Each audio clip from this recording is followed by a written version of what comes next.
Uh, let's also share this on our Twitter so people know that we are live. Give me a second.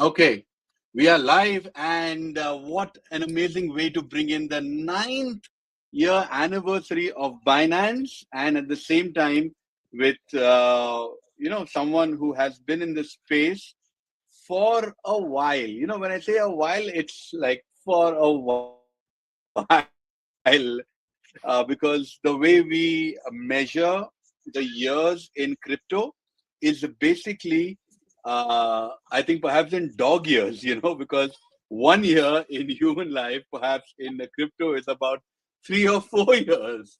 Uh, Let me tell you something that Binance 9th-year anniversary from a very scrappy launch in 2017 to 323 million users, uh, with a stated goal of 3 billion, which is like twice the population of India, which is the most populous country in the world. This one is a wild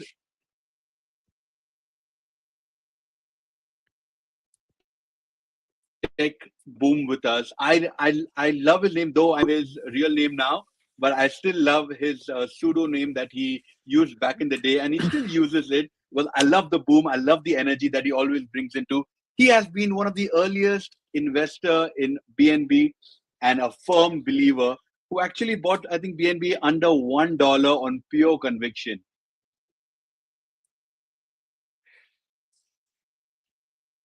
And easy himself, because he actually brought in real trust back in the day, early investor in multiple tokens and Forbes 40 under 40, and still one of the most respected voices in the industry. Elja, what a legend you are. I've never told you that in person, but let me tell you this here.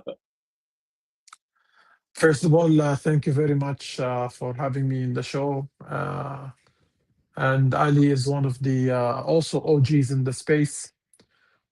He played many different narratives in the space. I believe he started the beginning as a comedian, which I still love that part when he just do the. He was actually, let's say, the real version of meme coins, but in real life, he was doing this funny shows and making crypto easy for people to understand.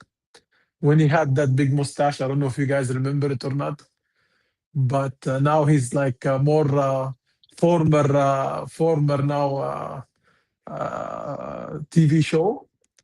And yes, you're doing amazing. And yeah, I purchased BNB below $1. That's true. I miss the old days of BNB chain when it was the only chain after Ethereum.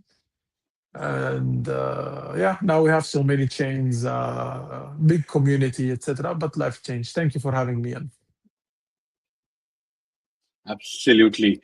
Uh, I think about 8.5 years ago, maybe you got into BNB chain as an early investor.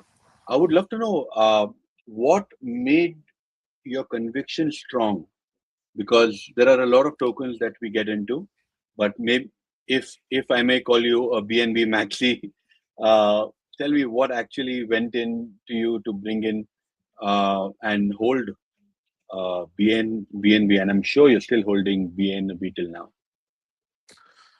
Uh, I was on Twitter back in the days. Twitter used to be not as crazy as now, not as boring as now, not as random as now. So things were more justified, qualified to a certain extent. Of course, we had the crazy projects, crazy people, but not as today.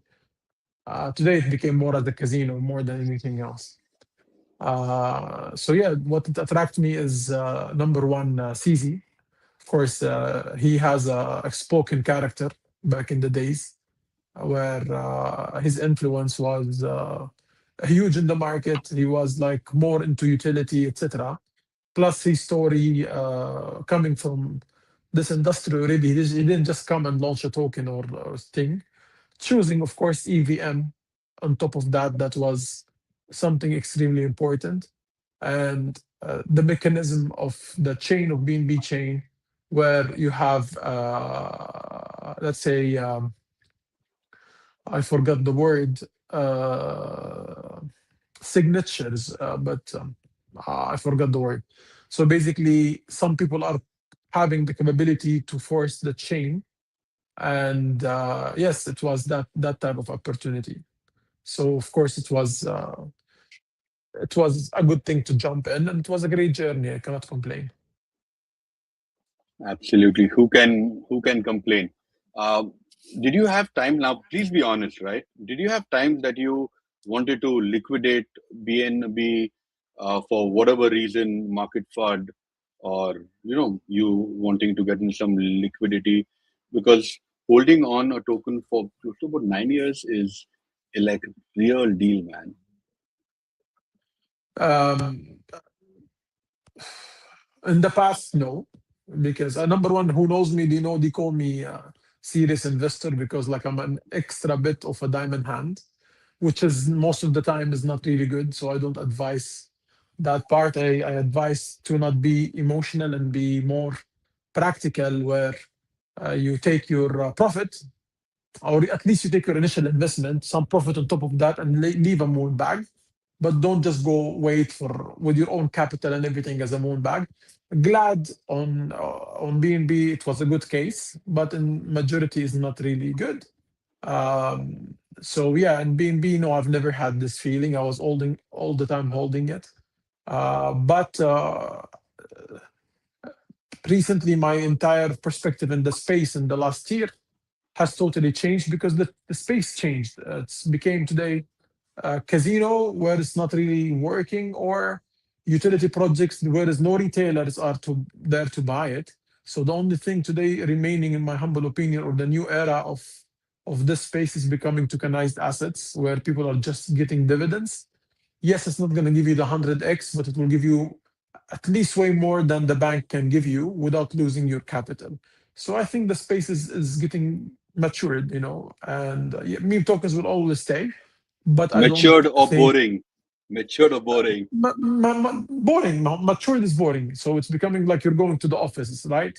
I mean, if we've been honest, why we didn't go to forex? Why didn't we go normal IPOs and normal assets? Because crypto allowed us to have that faster gain, crazy community, crazy vibes, crazy emotions, and also allowed everyone to participate. Now with DeFi, CeFi, all this, people can just participate even and in stock market, right? You have gold, you have silver now in DeFi. So even 5 years old, if he has a DeFi wallet, he can just trade.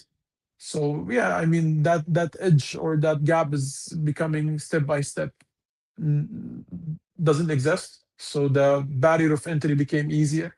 So yes, it's becoming mature to a boring level. Yes, I agree. Since today is such an epic day for Binance, and you have been closely associated with them. In fact, the internal joke is that Elja knows more people in Binance than the employees in Binance know themselves. But with with the Binance hitting 323 million users in 9 years, and wants to hit 3 billion, with the ongoing global regulation and pressure, and especially with what CZ went through, do you think centralized exchange will still have the real moat, or will on-chain everything plus DeFi will make them irrelevant in the few years? That's a good question. Can I answer it? I don't think so. Yes, regulations are there, and it doesn't mean regulations cannot come to DeFi, because at the end they can just regulate the apps being an Apple Store and Google Chrome and blah blah blah. Yes, people are gonna find other ways to list these apps where they want to be far from regulators, but yet an off ramp and on ramp you still can be watched and seen. So I don't think this is the main issue. The biggest issue in DeFi is security. Till now, in the last year, we've seen tons amount of hundreds of millions being exposed to hackers in DeFi. So till now, DeFi is not matured. Till now, DeFi is not safe. Now, hopefully, AI will play a role in protecting people from the DeFi world. That would be actually now. When I'm thinking, it just came to my head. I mean, I don't know if someone did it or not, but I think that will be a very smart era where some people will launch a DeFi AI agent where protects any user before clicking on something by scanning it, etc., etc., and just warning or have an anti-attack to malware and all this. That would be, I don't know if someone done it or not, but I mean, yeah, that would be something good to start with, let's say. Well, to be honest, I think scammers have become so sophisticated. Um, of very good friends of mine, Telegram got hacked, and I received a message saying that hey, he's got something for me and wants to get on a call. He sends me a Teams link. So I think anybody using Teams, we got to be careful. That's the first thing. So he sent me a legit Teams link, and I was like, Ask you to okay, download a file. yes. And but before it asked me to download a file, on the video I can actually see my friend. He says this can't can't hear you. Okay, which is like the universal symbol of saying that the audio is not coming through. And then there are two other people who are on the call, and because he deals with a lot of Chinese, and I thought, oh, okay, it may be legit. So I downloaded the file, but I did not run the SDK file because I knew there was something absolutely off. I wanted to copy the meeting ID and put it on my Teams, on my Microsoft Teams, and it said no meeting exists. I copied the link, put it on Gemini and Grok to check. It said it's legit. However, the catch was that the moment you click on the ID, it the domain changes from Teams to Terms, but that is after you click the ID. So that level of sophistication, I don't think people can really avoid. You have to be very careful. You might as well get on a call with somebody, even if you know them, right? Like Elja and I have been friends for a few years, but then we need to meet in person, or we need to talk on the call, and we need to figure out that hey, I want you in and stuff. So just be careful, everyone. Elja, coming. Yes, Just to please. give an advice in this part, because it's happening a lot. It happens to me. Yeah. It happened to everyone. The easiest way, if someone coming to you, even if he's a friend of you and telling you long time, let's have a call, and then he give you the calendar to book a date. Try to make the first call using your iPhone device, not a laptop, and then based on that, he will tell you that, oh, can the link is not gonna work, and then he will tell you, let's use what's it called? Let's use a desktop, and that's the red flag. No one would tell you use a desktop to have a call. The call should be a call. So then you know there is something going wrong. Yeah, Yes. unless it is me, because I prefer my guest on the laptop because it's slightly easier. But then I will send you a legit link from StreamYard. Elja, let's talk about, you bought BNB under $1 when most of the people were skeptical of calling it a centralized exchange that has no future. Now it's at 570. It earlier went almost to $1,000, and even as of now, it's the growth is of a few thousand percentage. With Vanik launching a US BNB ETP, do you think BNB is still undervalued relatively, or its actual utility and ecosystem activities has the market correctly priced post the CZ risk? See, that's a question that let me say it this way. Maybe some people will not like it. Elja, BNB you're as a chain. known to speak your mind. That's what I love Yeah. you, right? So please don't try and be soft now. I would just say it in a softest way, but the message is the same. No, no. No, it's in a soft way, but the message is the same. I believe BNB one of the greatest chains, old enough. secured enough. The problem, in my opinion, is there is not good wallets support EVM. Beside, let's say Rabi. Rabi is mainly for DeFi. It's not for fast trenches. What made Solana jump hard is Phantom. Phantom is really a great wallet. Made the easiest focus as a wallet. The problem in the EVM wallets, they are more into DeFi, staking, adding so many features into the wallet to a point. It is sophisticated for fast retailer, which is your majority of your community today.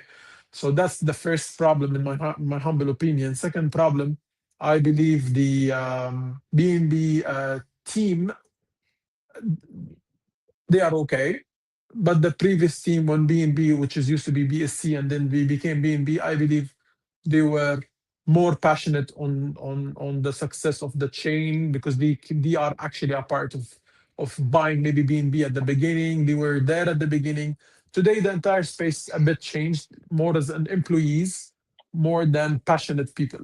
And when you have an employee, he will just do his job, maybe a little bit extra. But when you have passionate people, they will do it with love, right?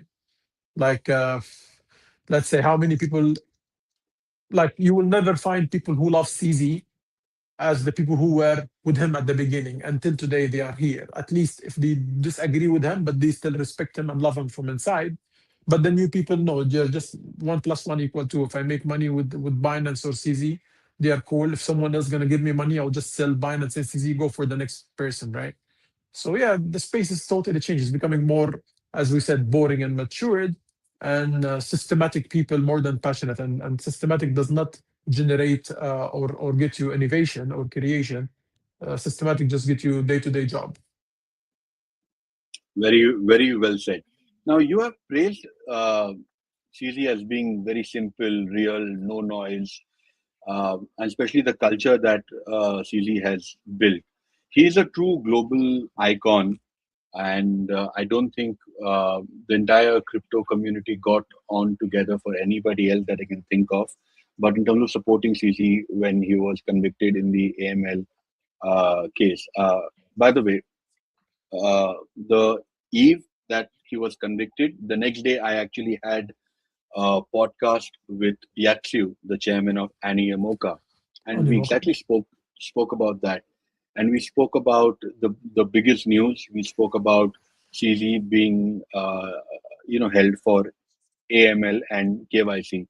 What Yat told me actually kind of woke me up because he said that nobody ever has gone behind the bars for AML and KYC. They got they did get a slap on the wrist like Deutsche Bank and the other bank, and they had to pay a very very heavy fine, like in a few. It's gone from a few $1 million, few $100 million to maybe one or A two billion billion. dollars. But CZ's punishment was quite serious comparatively to his TradeFi counterparts. Uh, but then Yat also said, and I'm kind of paraphrasing it, that I think the government kind of took crypto seriously, and which I mean by the U.S. government took crypto seriously because back then we didn't have the regulations, and with Gary Gensler in the heading the SEC Yeah. was a very different ball game back then. So do you really think that perhaps CZ was given a more tougher treatment compared to his TradeFi counterparts? Of course, I mean, but again, to be fair with the other people, they weren't as big as CZ. It's normal. CZ, when he played this game, I'm quite sure he calculated this type of risks because if you want to be the biggest, the fastest, etc., of course it will come with consequences, right? And that's why when the issue happened, he was the one traveling to the US. He was not he didn't get cut in an airport and or deported and sent to the US. No, he went with his own feet, and that requires balls of steels, let's say. And Absolutely.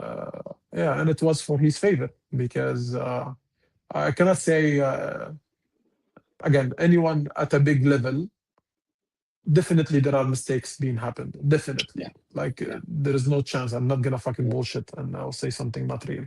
No, But also let's I think say when you're moving at that speed, things are going to fall and break, right? Which is yeah, going to yeah, happen. mistakes will happen, and it will keep happening if you want to always be the first, the biggest, whatever. But let's say this industry has a lot of unclean people. Uh, let's say CZ is not one of them, but it doesn't mean he didn't make mistakes. Yes, he made mistakes. Very well said.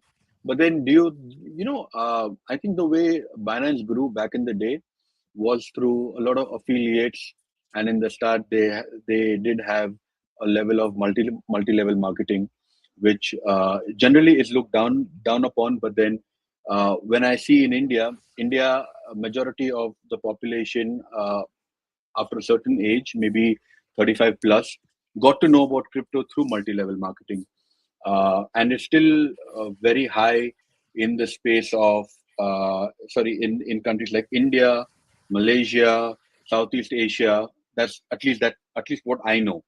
Uh, though we as a crypto community perhaps look down upon multi-level marketing, but I think getting the initial set of users, Binance did a great job, and I've been told, I don't know if it is true or not, that even till date people get paid in either in Bitcoin or either in BNB for the initial set of referrals that they had. So how do we play this game? For a young project, should they look at bringing the initial numbers through a multi-level marketing, and then perhaps uh, wipe their hands clean and then say, what, whatever's running, it will run that ways, but then we are now going to move it towards affiliate and KOLs. Like, how does one play that game? Because and the reason why I'm asking you this is because you advise a lot of projects yourself, and some of the biggest projects, you are a key advisor with them. What is the right way, perhaps in 2026, to launch one? The industry told, like, see, number one, the multi-level marketing, etc. It's a very famous Asian culture. So it's not famous globally. It's really famous in the Asian culture, which is the multi-level marketing. Yet it's not always considered legal because it depends how you structure it. So again, many of them structure it in the illegal way just to gain the users and try to maximize as max as they can, especially if the financial instrument was there. But today, in my humble opinion, if you are a builder or you have a project to build, what was crypto giving you in the past will give you fast raise, right? You can raise very fast because you can raise from everyone, blah, blah, blah. It will give you audience because you have the audience in crypto are easy barrier of entry and they're all on social media. So they're all like, let's go, let's go, let's go. But at the end, you put the token outside, the price goes up and then goes down. And then you have, if you are smart, you will have a treasury management, yada, yada, yada, and you build your treasury. But most of them were bad actually in building the treasury. But now the entire space changed. Now, if you have an idea or a project, you should not, in my humble opinion, you should not launch a token. You should not get investors in the token. You should not even do SAFT anymore. You should go back to Web2, safe note, where you do like something like a pre-seed round and then a seed round, and then you grow with your valuation and blah, blah, blah. The moment you generate dividends, it means the moment you can actually generate dividends, and let's say it's way bigger than, not way bigger, let's say higher than what banks can give you, that's the moment you can switch to crypto because now you have the engine that generates you profit. Now you can always buy the token. So why you come? Okay, you tell me, okay, if I'm generating money and I'm having blah blah, why the fuck I come crypto now? It's very simple because crypto will give you the audience and will give you the exposure where you can make more and more partnerships and all this, and then you can go faster to IPO because IPO is mix of revenue, mix of exposure. When exposure is going to give you partnership, globally partnership, because you have audience now buying you from everywhere in the world, and they are eager to find a way. But the question is, would you make a utility token? You make a security token. Now with the Trump administration, it's becoming easier to have a security token. So you smart to move in there. And yeah, my focus a lot in Web two, like Time Guardian, Ether. Maybe you're gonna have it as well. Like it's an ADGM She, listed company. It's a Web two she, company. she's coming tomorrow, and she'll also put out some comments for you.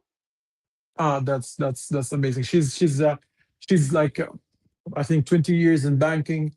One of the biggest banks here in UAE. The company is fully licensed, fully compliant. Um, she's just using the blockchain as a technology. There is no tokens. There is no crypto people inside. Let's fucking go. This is not there yet. Once at some level, maybe the exposure to Web3 will be more considered. Maybe not. No one care at that time because if the company generating revenue and the life is great, yes, you can focus there. What I want to talk about further with you is, since you mentioned about IPO, uh, the bigger exchanges, right? Like Coinbase and Kraken are not looking to launch their token, but they're looking to go the IPO route.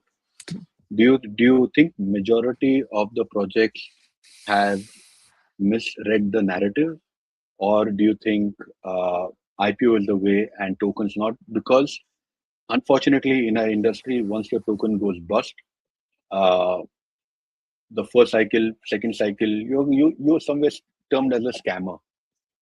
Even if you haven't scammed, which is very unfortunate. True. Absolutely not the narrative that one should follow. I think one should follow the narrative of SF, because your project is failed, but not you as an individual. Which I think we only see that in the West, but not in Asia or not in Southeast Asia, which is very very unfortunate. Uh, do you think launching a token in 2026 is one of the worst moves that you can do? Exactly like learning software in 2026 is one of the worst moves or worst advices that you can give to a youngster. Yeah, I just answered you before. You had the liquidity coming in. What is missing in this cycle, or the cycle even before the cycle ends in the last cycle? What is missing is new retailers, then liquidity. Now we don't have new retailers and we have no liquidity. Remember, every cycle we had retailers coming in, new retailers. Every cycle. The last cycle we did not have. We just have the same liquidity was just passing left and right through meme coins. That's the reason why we couldn't see, for the first time in this industry, we could not see a utility season. We never had an alt season in the last season. Never had an alt season. If we have one, two random, it doesn't mean this is an alt season. It's just a random shit. So we did not have. We Back only in had 2022, everything was popping. Everything was popping. that. That is true. But at that time, we didn't have a lot of meme coins as well. But the cycle came, no new retailers, but liquidity. So they decided to shift their liquidity based on the hype, where meme tokens, some made money, a lot lost money. That's normal. But the altcoins, we've never seen an altcoin season due to these facts. Now we're entering to an era where there is no liquidity and there is no new retailers, right? That's why you are looking at exchanges in crypto. They're all switching to become Forex. If you went every exchange now, it's just becoming Forex. Even the staff in many exchanges now are no longer crypto staff. They're not even looking at crypto influencers now. They're looking at Web2 influencers, Forex, gold, Bitcoin, Ethereum, like all the ETFs, yada, yada, yada. But the industry changed. Also, one of the biggest reasons the utility died or altcoin died was due to exchanges. Because when a utility project, as you just said right now, need to pay for every exchange, a shitty tier 3 exchange, they need to pay 100K.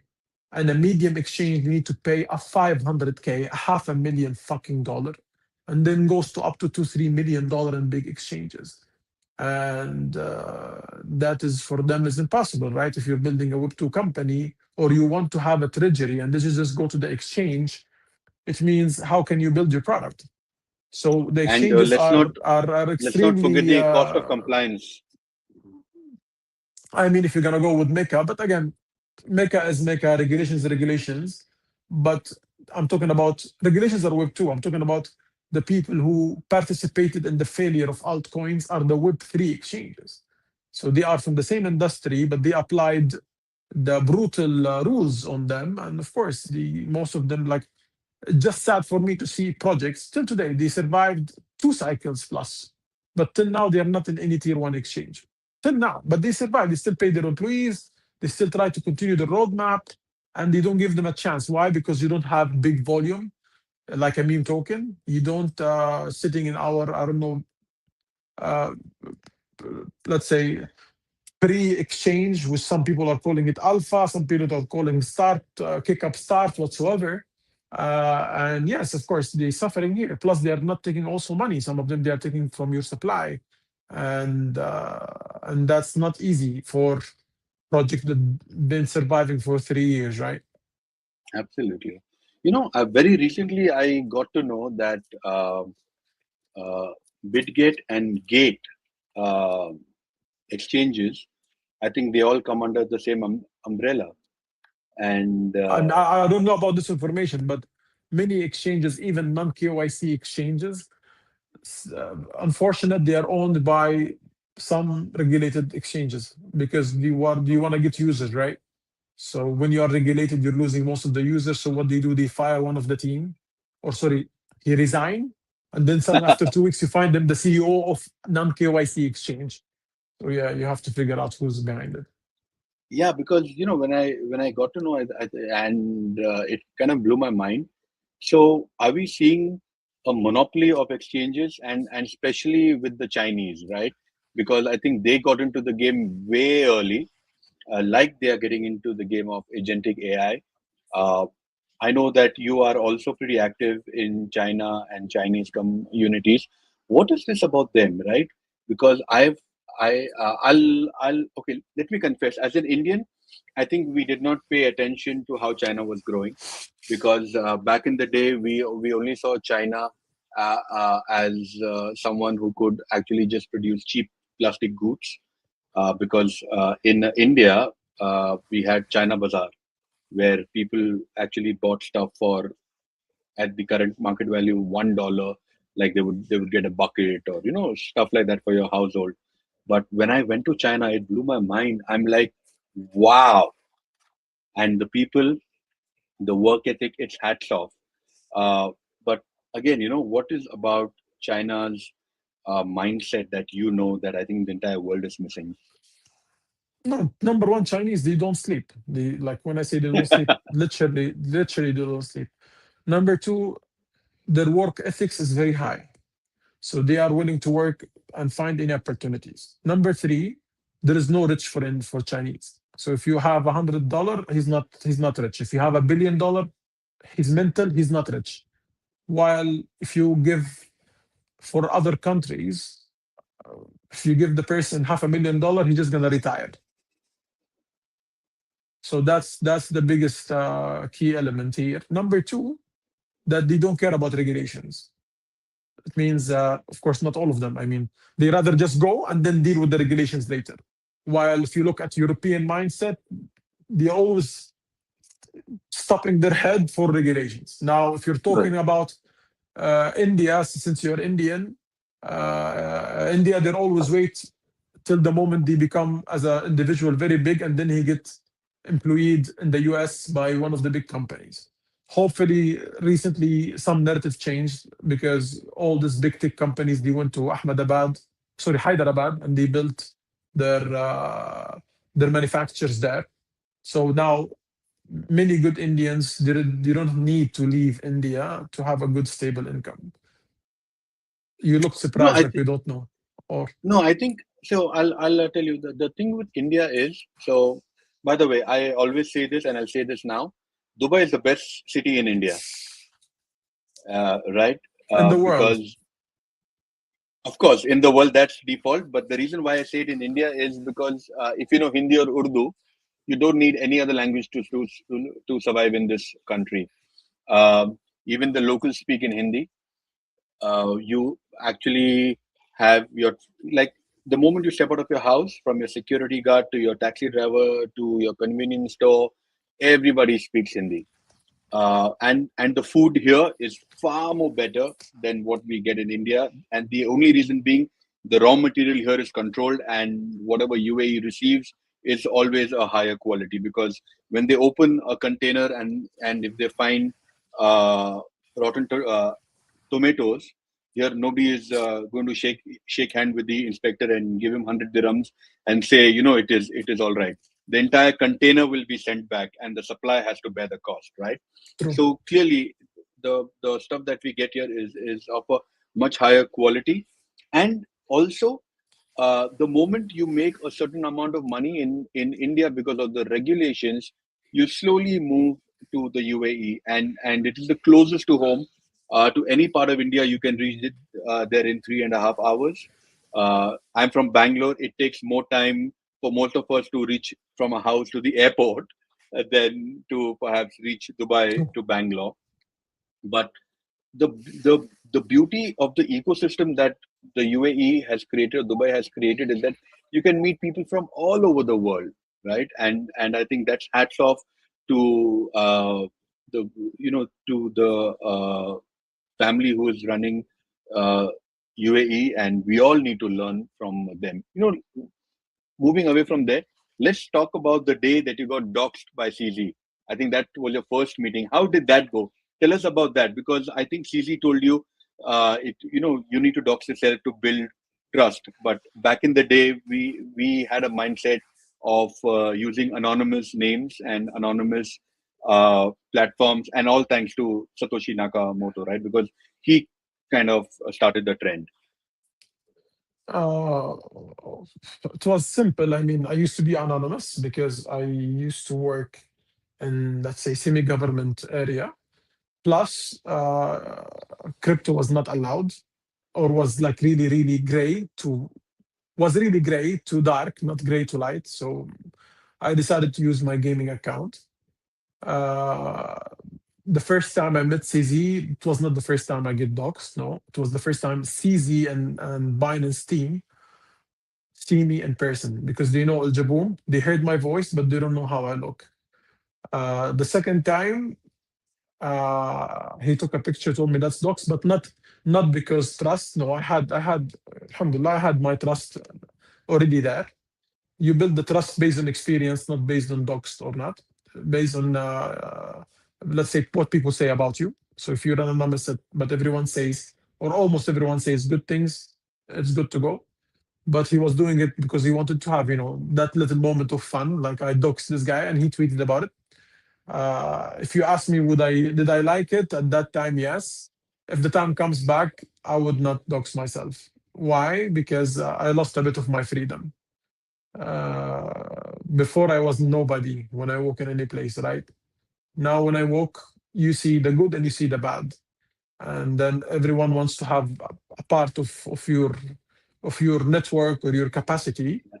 Yeah, before, like, it's a very funny thing. Before I was like one VC here. They had before CD doxed me actually, and the guy like was totally ignoring me. He didn't even he went to a group and shaked hand, and he passed me. Imagine, he passed shaking hand.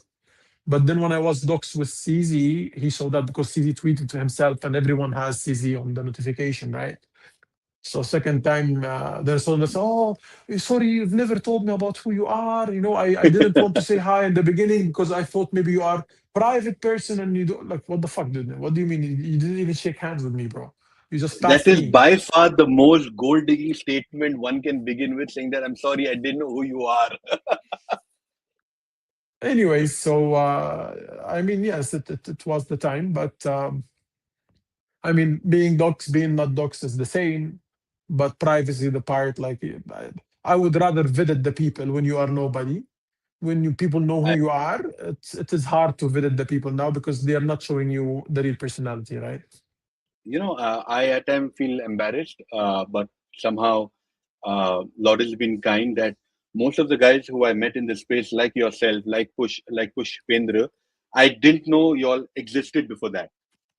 uh, Maybe because of a different network of mine. And then once when I met you guys, and met you, there was an instant liking, a fun conversation, and that personality, especially for you, where it's outgoing, it's having fun, and those fun conversations. So for me, it mostly has worked in that manner, and I'm glad that I can call you a friend. Uh, let's talk about let's talk about uh, a particular project that you were working on, and the devs rubbed the project, and you. One, Uh, it's hundreds. That's like normal in crypto. You cannot say one. okay, but this one that I'm talking about is that where you refunded the Ah, yeah, that there guys. is the one I refunded. Yeah, it was a team, Yeah, and then the CEO of this project. He's not a bad guy. That's why. But yeah, it was a crazy day. But then his tell dev. us about that. Yeah, it was he did a pre-sale. I was one of the main people pushing his pre-sale. It was on Pink Sale. So it Okay, was there is a platform. So it was not like it was a platform handling the because I will not do. I've never done and I will never do a pre-sale to a wallet without like having a third party because then you are carrying the legality of the KYC, AML, blah blah blah blah blah. So Pink Sale, we're doing it. I told the guy, okay, I'll support you. And then his dev took the money and decided not to launch. So he called me and he started crying. I like, dude, what the fuck? I don't care about you fucking crying. It's like I made the fucking people. So I spoke to the CEO of Pink Sale. So then we have all the wallets because it's on chain, you know. I said yes. I said, okay, how much is it? He told me 135,000 total raised, something like this. I just pulled the money from my Binance account. I gave it to him and he refunded everyone. And he made a tweet because he told me, dude, he was telling me, are you sure, Edja? Are you? Because it's not your problem. Are you sure? Are you sure? I said, dude, I just want to take this off my head. And then, because like in reality, it's not my issue, right? If they want to go fucking take the scammer, which is the dev guy. Especially I had but his identity after why Elja? Why did you give out back then 135,000, which could potentially because be $1 million in a few years? Sorry to rub it in. no, because at the no, because at the end, I don't see it. It can be $1 million. I see that you can also lose money in, bro. If it was like this, it means every initial money we have, it should be already $1 million. But we make a lot of mistakes jumping in this project, trading in a project that we get like I lost in one of the project a lot for now, which no one was expecting losing in, like Aster. Why we are going far? Like Aster, I lost big time so far. But it's not considered this way. It's considered the moment this happens, and the moment that you, since because I was the main guy pushing it. Let's say there were other people, but I was really the one heavily pushing it. I don't know. I just felt that I need to get it off my head and feel all right. So I just did it. Yeah, and that's That speaks so much of you. I think I also met you after that in your office, and it was unbelievable what you did.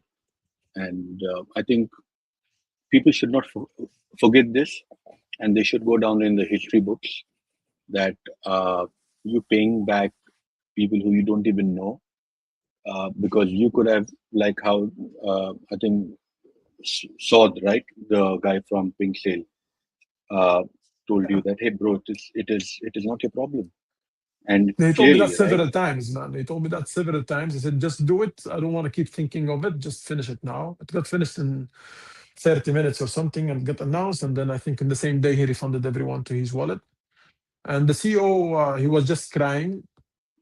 And the guy who took the money, he went to the police. They took him to the police, etc., etc. He refused to give the money.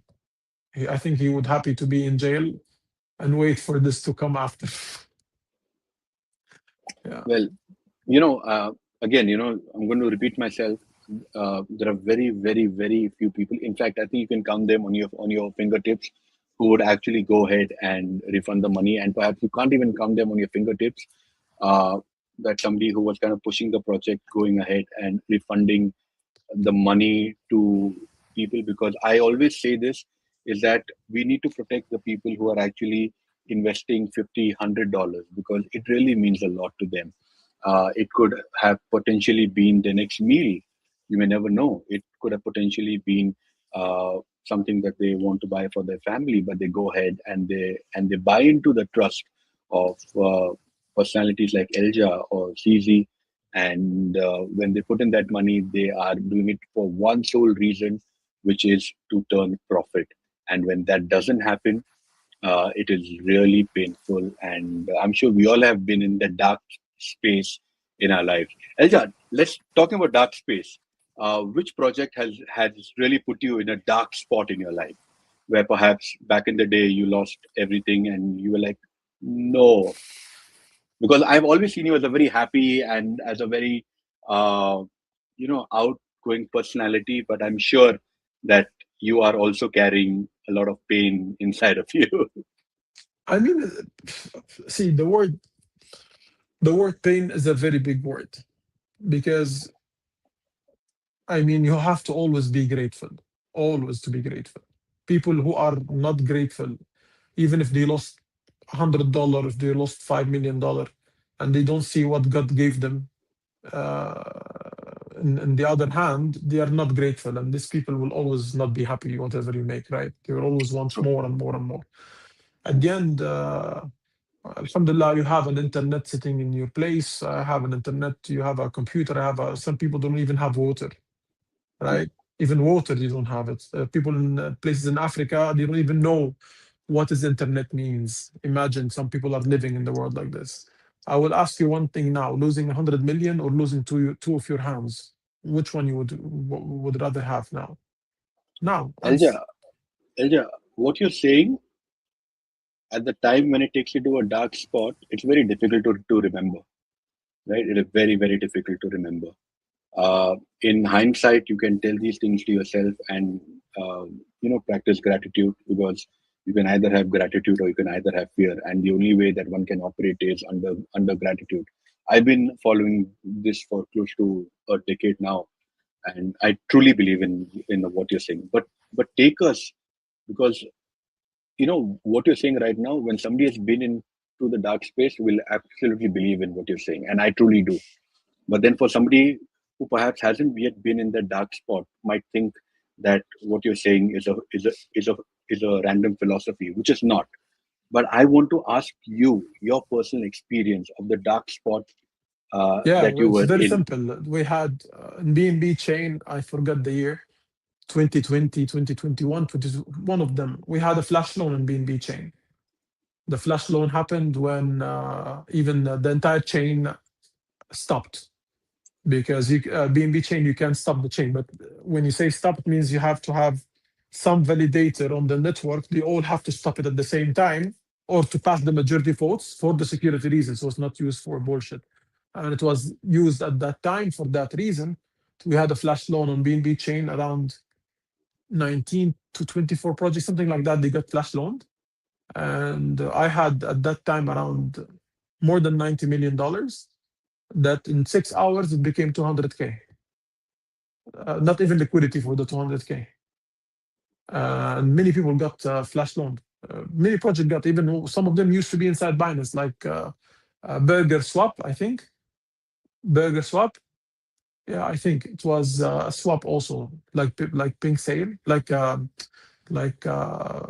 Swap. There Uniswap is or PancakeSwap. no, the one on the BNB chain. It was called Burger Swap, if I'm not mistaken, and around 20 more. They all got flash loan. The projects tanked so hard, and it was happening from the old version of Pancake Swap. So some people forked the old version of Pancake Swap, and that one where the people were. That's why we had after that other version of Pancake Swap, because that's the DeFi, right? So yeah, I lost all this money and then within 6 hours while I'm sleeping. So, and I woke Wow. up that day. I didn't even know I lost all. I woke up, I found like 300,000 messages on Telegram. And I'm reading, ding, ding, ding, ding, ding, oh, like, what the fuck is this? Someone telling me, what's happening? What's happening? We got scammed from this project. We got scammed. I'm like, I'm reading all this shit. It doesn't make sense. Then I got afraid. Shit, I got also rugged. So I checked. I opened my Trust wallet. I don't remember. I don't forget that day. I opened Trust wallet to check one of the tokens, right? Then I'm checking the numbers of the token quantity is the same, but then the value is like almost zero. I'm like, then I stopped to check again. Then I went to MetaMask. I saw like the same number, of token quantity, but the value is zero.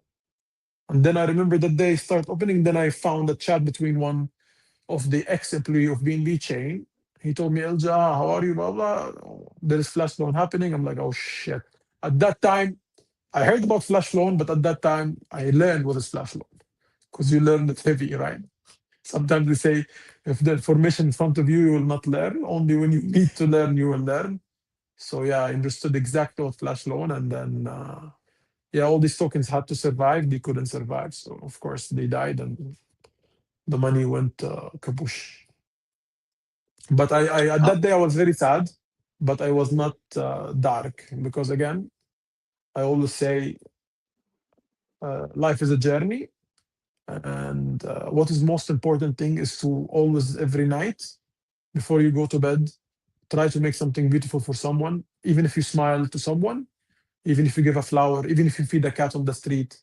This is the most important thing. This is what you're gonna stay with you. Nothing else is gonna stay. It doesn't mean you don't need to fight for life. Of course you need to fight. Of course you must make money because when you have the money is where you can participate more, but do more good things, build a legacy.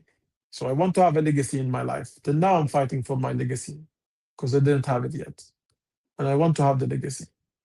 And I want to have more and more money because I want to do more and more good things. Not to have more and more money to have a private jet. I always fly with a, not always, 99% of the time I fly economy class. I just pay 100 and I put the extra leg, the first seat, because the extra money you can do something good to someone, right? And that's what I always even tell people. I don't know if you know me, like in Dubai, I go, there's a place in Ajman, I go for cat shelter. I try to do, as much as I can for the human. Alhamdulillah, and everyone needs to do that. Even if you don't have money, if you smile to someone, it's enough. That's the most legacy you can do before you sleep. Try and trust me. If you do that, God will give you a lot of things in return, from happiness, from financial, from everything. You have to believe in God. How simple is that it can be. uh, I don't think any other episode has made me emotional. I've had some of the amazing conversations, right? Alhamdulillah. But this conversation has made me emotional. Uh, and the reason being because I can understand to a certain extent of losing majority of your capital uh, to almost nothing, right? Losing $90 million and still staying sane that you are. And it's clearly because of what you believe in, and what you believe in is clearly seen because I'm sure that majority of the men or women would have lost it, would have lost their mind, would have lost their mental well-being. Absolutely. Uh, but this is like legendary. What Just you to have answer you, done. Ali, Habib, I don't think what I'm saying is legendary or whatsoever. I think we just, as a human nature, we forgot that we are humans. And the nature of human is usually beautiful. The problem, we just allowed the social media, we allowed the too much fake LARPing, we allowed all this to become a part of our mindset. And the problem, this what will make you die very early. Because if you are too much hungry, it means you're just hungry. You don't even know what you want. So that's why I've seen many people who have money and they are still not happy and they want to make more money and they want to make, okay, till when, bro? At the end, you're going to fucking die. There is nothing gold you're going to stay. You're not going to take any. I always say life is like a game, right? Today, when you play a game, let's say you play whatever, FIFA or whatsoever, right? When you close the game, you're not taking the ball with you. You're not taking the game with you. The same if you bought a house now, if you bought a car, when you die, you're going to take them with you. It's done. The same as people telling me, Elja, why you're not married? Why don't you have kids? It's your legacy. I told them, dude, you remember even your grandfather, dad, his face? Do you even know what his name? Do you know what he liked to eat? Your grandfather, he had his babies because he want to keep his legacy and his bloodline. Bro, no one even fucking know who you are. Do you know your grandfather name, or what he was doing, or what his eyes coloring? You don't know anything, bro. It's all stereotype. If you have something and you want to have babies, there are so many babies around the world. They have no parents. Go support them. I mean, of course, if you want to have your own, have them, but don't put this stereotype that I want to keep my legacy. It's bullshit. We are living in a big stereotype, but life is just a game. Life is just a game, and I don't think I can end this conversation on a better note because we started off from Binance, and that is why I don't like to keep a structure to these live streams and to most Yeah, of but my I thought you're podcast gonna speak about conversations. AI. I thought you're gonna speak about AI. We didn't even mention AI Man, at all. was this conversation better than talking about AI? Tell me that now.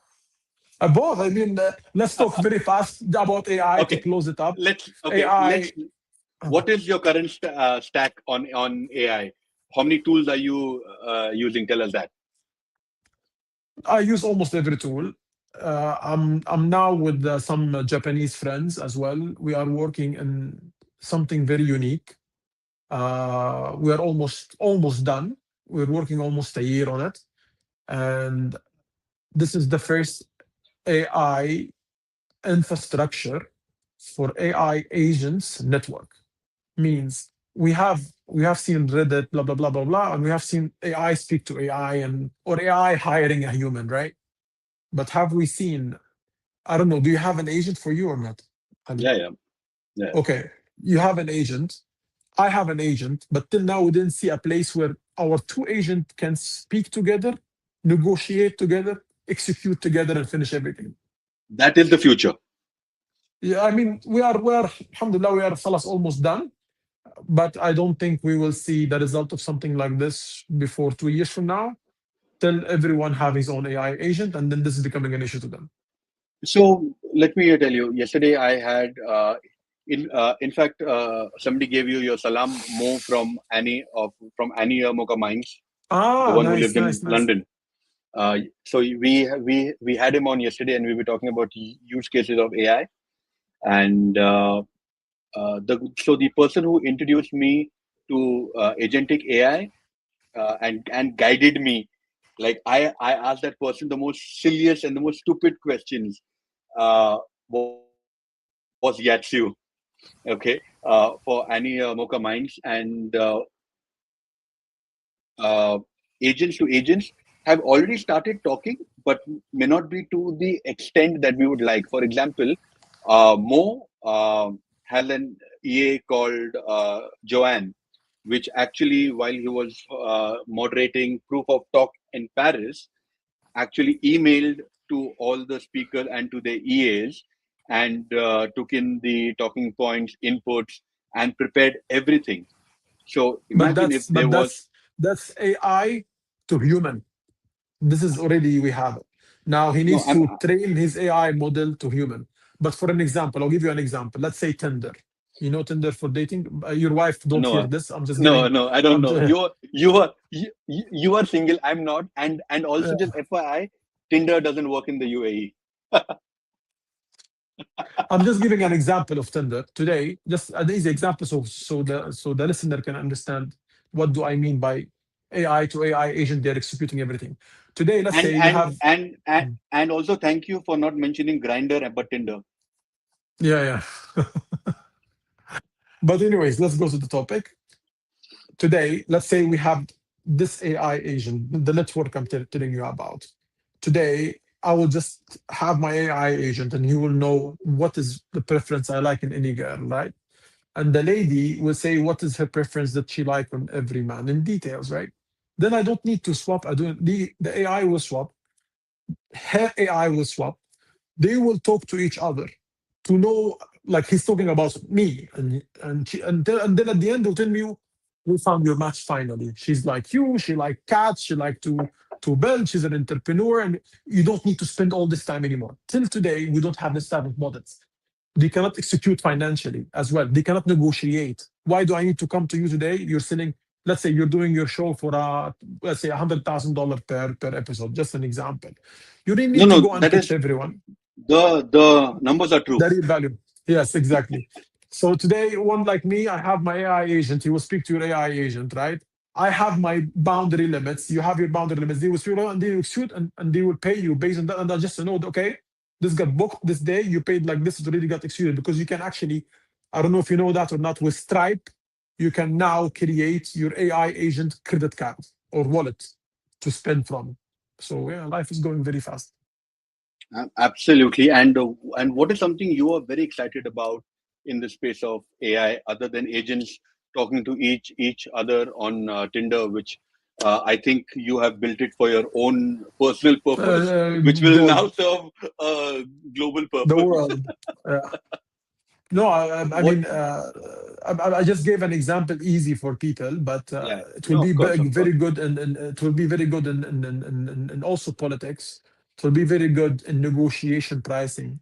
It will be very good in innovating technologies or innovating ideas or innovating things without the let's say money forcing let's say a certain agenda, even in fashion or even whatsoever. But I'm more into, like, now I'm really looking as well into cybersecurity and data centers, and that's where Time Guardian plays a big role in that with data center. Uh, I'm more into these things, and I'm more into space. So now I'm also looking into companies in space, where I'm in talk with company that also doing something related to the moon. I cannot really share a lot, but I believe in I'm always running into something new, right? For me, crypto becoming a bit old now, like for my grandfather. So, since you mentioned the space, I'm a firm believer that very soon we would be, staying in Mars because, I don't. That's see. That's a correction here. I don't okay, believe Mars is the destination. I believe Moon is the destination, not Mars. And time will prove you. I hope this will be recorded today. What is today? July this is this 14, is recorded. This is 2026. recorded. Yes. I believe the destination was never Mars. The destination is Moon, and soon we will see. But When I say soon, but in couple terms years of now. water, in terms of gravity, there are so many flaws, right, in Moon compared to Mars. The best planet for us to live in is never Mars, is Moon. And Moon is a star, but then how you don't tell care me, about okay, star or not. That's the agenda. You don't care about star or not. You care true, true, where true. people Now can find another tell place that me. is near to Earth. Oh yeah, yes, I totally agree with you on that. We want it to be close, but now you have opened a complete different wormhole altogether.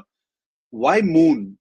Like, because what we know, as what we have read, is the gravity is 1.5 times lesser than on Earth. This is like driving from left hand drive to right hand drive. It's going to be a major chaos. It will not. Trust me. Moon, forget about what you read, etc. Moon is the, again, in my humble opinion, which we gonna see in next coming years, it is the most planet that actually visible to live for the condition of the human, from destination, from the type of environment, from the land itself. Moon is there are things I cannot really share too much, but what I can say, Mars was never the destination. Moon is the destination, and we will see that in the coming years from now. Wow, what a breaking insight we have had from Elja. It's not My last inside. question. It's me though, but we will see. Yeah, yeah, yeah, yeah. No, Yeah. see, I'll tell you. The idea of doing these live streams is to talk about the future of money, right? And where you're possibly going to stay is also a part of that. Whether you're going to be living in Dubai, Mars, India, or Moon for that matter. Uh, that is the future, and that is the reason why we bring in the best people in the world, like yourself, Elja, where we I'm not we the have best. these. I'm a Uh, normal guy. yeah, I will take that, write it down, and then burn that paper.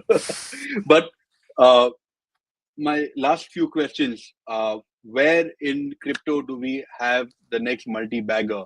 don't know why I'm talking like a trade fi guy, but RWA stable coins. Where do you see the magic right now? No, stable coins are too much used. Yeah. Even cross border is also something that many people are doing. I believe today are the AI infrastructure, AI enterprise solutions. That's fucking too much money there. But it's really hard to enter if you have no enterprise connections, right? No, What is also which I think OpenAI is working on, where they're charging I think $4 million to come in with the best engineers and turn your entire workflow uh, on agents. But not everybody can afford the yes. $4 million. Yes, no, not, that's why there are companies. If you went to a specific field and you became the goat of that field, you can make an easy enter barrier. You make a SaaS model, and you help because till now Web2 needs a lot of AI infrastructure Yeah. tools, an easy barrier to enter. What also is good is data center. That's why Time Guardian is my top of the list. Cybersecurity is a very very big thing today. Defense also is a big sector for investors, but it's not too much related to crypto.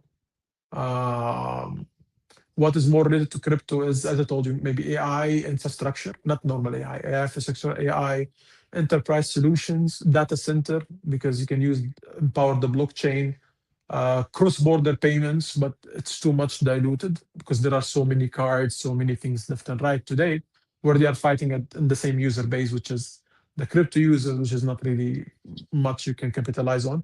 Of course, late and last, in my humble opinion, is RWAs because it's easy to claim RWA, but till now we don't feel it. Like we are in the space how many years now? We heard the word RWA till, and we've seen it a lot, but we've never really witnessed real RWAs. So I think it's more of a word than we see. We're gonna see it, of course. I'm not saying it's bullshit, but What I is the think we are a biggest bit problem early. in RWA? Because the only thing that you mentioned relating to crypto is RWA. With agentic AI, now Visa coming in, crypto is kind of wobbly there. But since you mentioned RWA, I personally see the biggest challenge is an established marketplace where people actually come and they say, you know what, I have $100. Should I buy a tokenized ship? Should I buy a tokenized real estate? Should I buy a tokenized IP? I personally see a marketplace being the biggest challenge. What is the biggest challenge that you see in the space Regulations, of RWA? regulations. But in UAE, we have already had, I think, about 200 million or 2 billion, forgetting the number, worth of real estate already been tokenized. UAE is always hands on in terms of regulation. We know multiple projects who are going hands on. But then around the world also, which is like we can talk about Stellar, we can talk about Bricken, but then there is no major uh, platform where I can actually go and I can buy Okay, stuff. you just answered it. Regulations, because you need to unify regulations to have a global acceptance. It doesn't mean you have a license, let's say in US, it means you can operate in Mecca, which is Yeah. Europe. Like so, you need to have a unified, a certain unified, let's say, regulation for a marketplace that there is a set of rules to be able to put or to list your asset, like tokenize assets, tokenize the lands whatsoever. It need to be a more formal accepted list by regulatory, global regulatory, let's say. It's like a common thing. And then, of course, it's going to change from every jurisdiction to other one. But till now, we don't see it in established yet because it's more of a buzz than like if you told me, you said you told me here, US, blah, blah. Have you yourself invested in tokenized assets so far? Yeah. Which one? I have tokenized in a couple of real estates, uh, about 500, $600, just to see how it Are works. you are you are you getting dividends out of them? No, no. Okay. It's if it's more because see, one of the things for an example, just since we are talking about this, I'm just giving you an example. Sure, sure. Today, we cannot tokenize off-land lands. Why? Because when you have the off-land, the problem, the money that people will invest while the building still not live, so it's not functioning, right? This money you cannot, as a platform, generate yield on DeFi. This money must be deposited in the bank, and there is no yield on this money. So today, as an individual or as a retailer, are you willing to invest in an off-land uh, building or apartment or whatsoever, that the handover will be like 3 years from now and your money gonna get stuck for almost 3 years because it's being secured? Of course, they're doing it to protect the individuals. They're not doing it because blah blah, because yes, there is a risk. You might take the money while the building is there and then you put it in a protocol to generate, I don't know, 10, 15, 20% yield, but then also you can get hacked and you lose the money of the investors. And then the tower is not built, right? And the users or the retailer lost their money. So till now, this structure is not solved yet. Solve this structure, get this money that's staying like this for God knows how long time. Of course, this money is being pulled out based on deliverables. So when you build like a part of this tower, you can take and then you show and you take and you show, because they are securing the retailers so they don't get scammed, right? But till now, we need to fix the DeFi world where we have, I don't know, maybe we need to have a new methodology where there's an insurance for the money deposited, right? And then you can generate yield. So while you're waiting, you still can make dividends out of this money rather than just keeping it closed. So there are some quiet challenges. That's one thing. It's a bit early because the regulations and DeFi need to be more formalized in a certain extent. Great. Last quick question is that there are a lot of founders who perhaps want you to mentor them. They want you to advise them.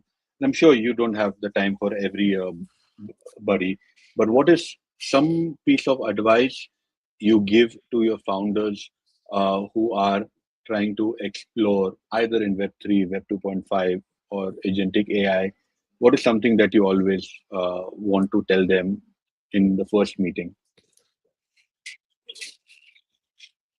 Number one, if you're passionate about idea, don't be passionate about it. You have now tools like AI. You need to understand the most important question: does this idea solve a problem? Yes or no? Number two, this idea has the potential to generate $1 billion revenue, not valuation, revenue. And I say has the potential. It doesn't mean it will happen. I'm saying there is a potential, yes or no.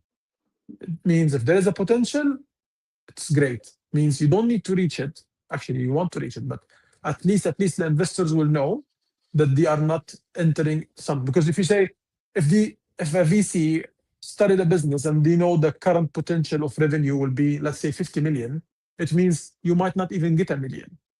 But if the potential of this industry generates a $1 billion revenue, it means me as an investor, I know it can go to 50 to 100 million. So it's still profitable for me, right? Of course, my goal to go a billion and plus, but at least you are not wasting your time or the investor time, or uh, because there is a concept like I am a founder. It's okay for me to fail. This is bullshit, bro. Like this is bullshit. You should not have that intention, right? So you see this the market. You solve a problem. There is a potential of $1 billion, and the most important thing: are you dedicated, like Chinese ethics, to work 24 hours to make this succeed? Because I found many founders recently using the vibe coding or whatever. They are just finding a way where they still can have a salary and have on top of that an equity, and don't have a boss. So they can travel, they can come to the office, whatever they want. And that's a very shitty narrative today happening a lot. This doesn't mean you want to be a founder. It means you're just gonna have a salary on top of that equity, and you don't need to work because you're not gonna have a boss anymore. That's so bad. And now VCs are looking into that. So be sure you're actually dedicated to it. It's not like Because if you're a real founder, trust me, you're gonna work more than an employee. But now you're working for your own shit. I'm quite sure Ali, you understand that. Ali is a hustler himself. No, I absolutely understand that, and I've always said this. Excuse me. Uh, يرحمكم الله. Alhamdulillah. Uh, I've always said this is that you need to treat your investors' money like your own money, because back in the day in India we never had a VC or somebody would give you an angel investment.